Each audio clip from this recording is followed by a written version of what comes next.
అవుతారు ఇవన్నీ? మన వైశ్యులు చెయ్యకూడదు, గుంతలు రవ్వరాదన్నమాట. కనుక శూద్రులందరినీ పిలిచి వాళ్ళకి ఇవ్వాల్సినటువంటి వారికంతా కూడా ధన రూపేణ వస్తు రూపేణ చెప్పాం కదా నిన్నటి రోజునే. కృషి గోరక్ష వాణిజ్యాలలో కృషిని గోరక్షాన్ని వాళ్ళకు వదిలేసి వాణిజ్యాన్ని మన ఆర్యవైశ్యులకు ప్రసాదించింది వాసవి.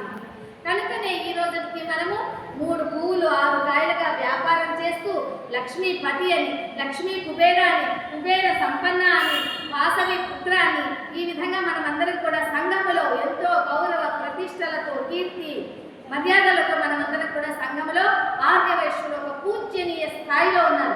ఈనాటికి మన ఆర్యవైశ్యుల దగ్గరికి ఏ దేవాలయం నిర్మాణం కావాలన్నా, ఏ చెరువులు బావులు త్రవ్వాలన్నా, ఏ విధంగా ఎక్కడ దాన ధర్మాలు చేయాలన్నా, సంఘాలు ప్రతిష్ఠించాలన్నా, అన్నదాన కార్యక్రమాలు చేయాలన్నా, అనేకమైనటువంటి ఈ జయవత్సమైనటువంటి కార్యక్రమాలన్నిటికీ కూడా ముందుగా ఎవరి దగ్గరికి ఈ చందాకు వస్తారమ్మా అంటే మన ఆర్యవైశ్యుల దగ్గరికి మొట్టమొదటిగా చందాకు వస్తారు. అటువంటి పూజ్యనీయత స్థాయిలో ఆర్యవైశ్యులు శ్రేష్టత్వంతో ఉన్నారు కనుకనే ఈనాటికి మనల్ని శ్రేష్ఠులని, అంతేకాకుండా గుప్తమైనటువంటి రహస్యంగా వాళ్ళు ఎన్నో దాన ధర్మాలు చేస్తున్నారు కనుకనే గుప్త అని, భగవంతుని విరాట్ స్వరూపం నుంచి జన్మించిన వారు కనుకనే ఊరుజులు అని, వర్తకం వ్యాపారం చేస్తున్నారు కనుకనే వర్తకులు అని, గోవు యొక్క మఠంలో నివసించి భూలోకానికి వచ్చాము కనుకనే గోమఠులు. గోమఠులు గోమఠులు గోమఠులు గోమఠులు గోమఠులుగా ఉన్నాము. ఈ రోజున కూడా మనమందరూ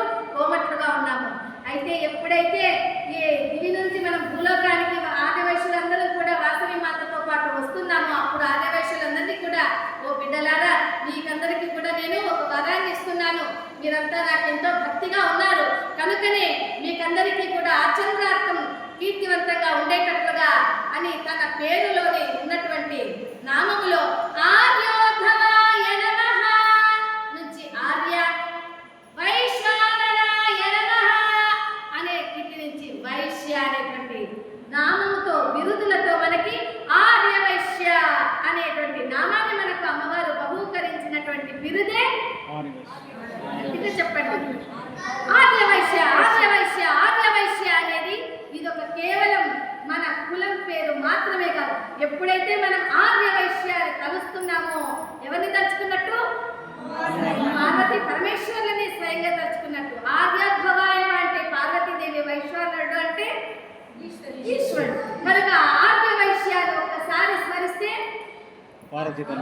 అందుకని ఈనాటికి మనకెన్నో పేర్లు ఉన్నప్పటికీ కూడా ఆర్యవైశ్యులకి నామం ఏది ఎక్కువగా వాడుకలో ఉంది అంటే ఆర్యవైశ్య అనే నామమే మనకి ఎక్కువగా ఉంది. ఆ విధంగా అమ్మవారు అగ్నిగుండాల నిర్మాణం కోసం తన తండ్రి గారితో చెప్పి శూద్రులతో గుండాలను రవ్వించమని చెప్తారు. మరి ఏ విధంగా ఉండాలి గుండాలు? మరి చెప్పాలి కదా, ఏదైనా మనం కట్టాలి అంటే వాళ్ళ కొలతలు చెప్పాలి కదా. అందువల్ల అమ్మవారు బోధించింది 18 అడుగుల వెడల్పు, 18 అడుగుల లోతు, అంతేకాకుండా ఒక గుండానికి ఇంకొక గుండానికి మధ్య దూరం కూడా 18 అడుగులు. ఈ విధంగా ఒక్కొక్క గుండము 18 అడుగుల లోతు, 18 అడుగుల వెడల్పు, 18 అడుగుల పొడవుతో అమ్మవారు ఈ విధంగా ద్రవించమని చెప్పింది. మరి ఎందుకని అమ్మవారు 18 అడుగులనే చెప్పింది? ఎన్నో ఉన్నాయి మనకు సంఖ్యలు కదా. అయితే 18 అనేది మనకు మన హిందూ సనాతన సంస్కృతి ప్రకారంగా 18 అష్టాదశ సంఖ్య చాలా విశిష్టమైనటువంటి సంఖ్య. చూడండి, భగవద్గీతలో కూడా మనకి కృష్ణ పరమాత్మ ఎన్ని అధ్యాయాలు బోధించాడు? 18 అధ్యాయాలు. మహాభారత యుద్ధం జరిగింది ఎన్ని రోజులు? 18 రోజులు. మహాభారత యుద్ధం జరిగినటువంటి ఆ స్థలం ఎంత? 18,000 ఎకరాలు. మరి ఆ సైన్యం ఎంత? మహాభారతంలో యుద్ధ సైన్యం ఎంత? 18 అక్షౌహిణీలు. 18 అక్షౌహిణీలు. 11 అక్షౌహిణీలేమో కౌరవులవి, 7 అక్షౌహిణీలేమో పాండవులు. ఇప్పుడు నేను మహాభారతం చెప్పట్లేదు, భయం లేదు, టైం లేదంతా భయపడకండి. మన వాసవి పురాణాన్ని నేను మీకు బోధిస్తున్నాను.